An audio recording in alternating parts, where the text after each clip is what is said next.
my name is Linda Cavazos. I'm a proud volunteer for Nevadans for background checks, as are all these folks behind me. And I am so excited to have all of you here today. It is a real pleasure, and we're really thrilled to have this occasion today. We are turning in thousands of signatures to qualify the background check initiative for the ballot in 2016. Nevadans for background checks is a broad-based coalition. We are coming together because we know that background checks are going to reduce crime and save lives. We have within our coalition law enforcement officials, gun violence survivors, domestic violence advocates, moms, grandmothers, dads, and many other concerned Nevadans in our community. All together, we are part of the 86% of Nevadans who agree that expanding background checks to private and online gun sales is a good idea. Why is this fight so important? It's important for a very big reason. Federal law requires that licensed gun dealers need to conduct background checks for every single gun sale. But private gun sales over the internet and at gun shows can take place. And they can take place in parking lots, in private gun shows, with no questions asked. Criminals, domestic abusers, and the seriously mentally ill can go online and buy a gun even though they would be denied if they had to have a background check. I'm a mental health professional here in the Valley, have been for 18 and a half years, and I can tell you right now that it would be more difficult for me to find a bed for one of my adolescent clients than it would be for me to go online and buy a gun for maybe 5 or 6 family members in about 10 minutes. That's wrong, and we're trying to change that.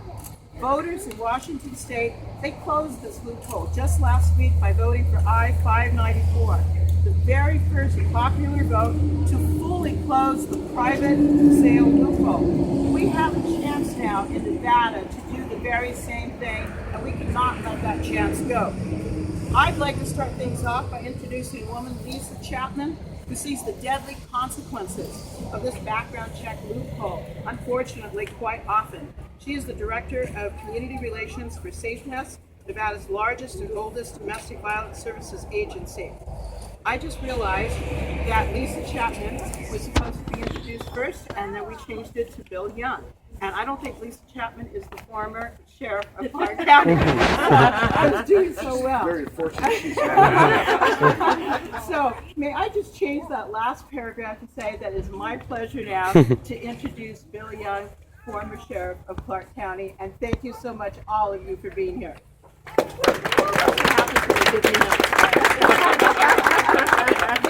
I need notes these days too. Good afternoon. Those of you who don't know me, my name's Bill Young. I'm a 4th generation native Nevadan. I spent 28 years on the Las Vegas Metropolitan Police Department and had the honor of spending the last 4 as the elected sheriff of Clark County, leading the 10th largest police department in the nation. I have been a hunter my entire life. In fact, I just got back from deer hunting last week. I carried a gun every day for 28 years as a cop, and used a gun twice in the line of duty. And both of those times, I'm convinced my gun saved my life.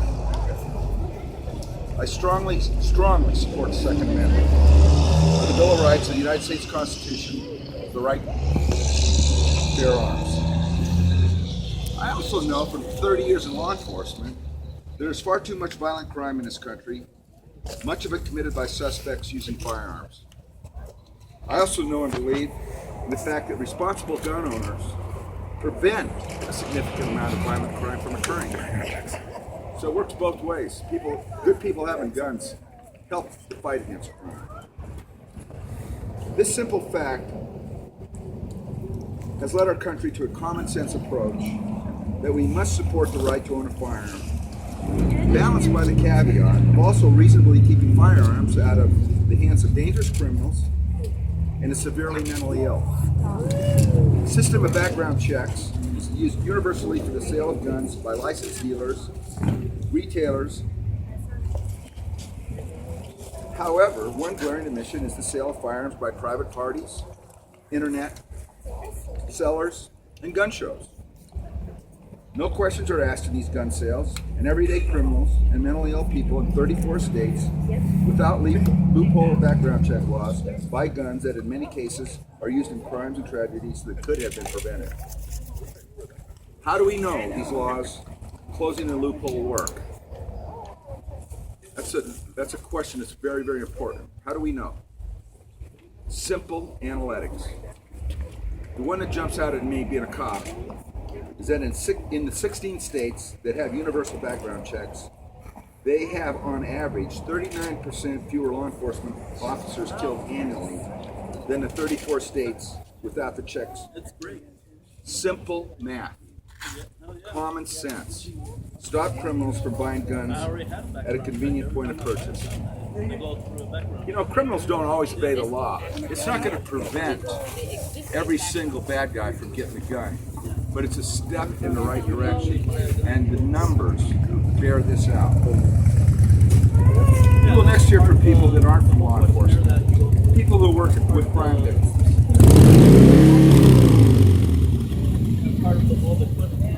People who have suffered catastrophic loss because a criminal should have never had possession of a firearm. As I said, as a Second Amendment supporter,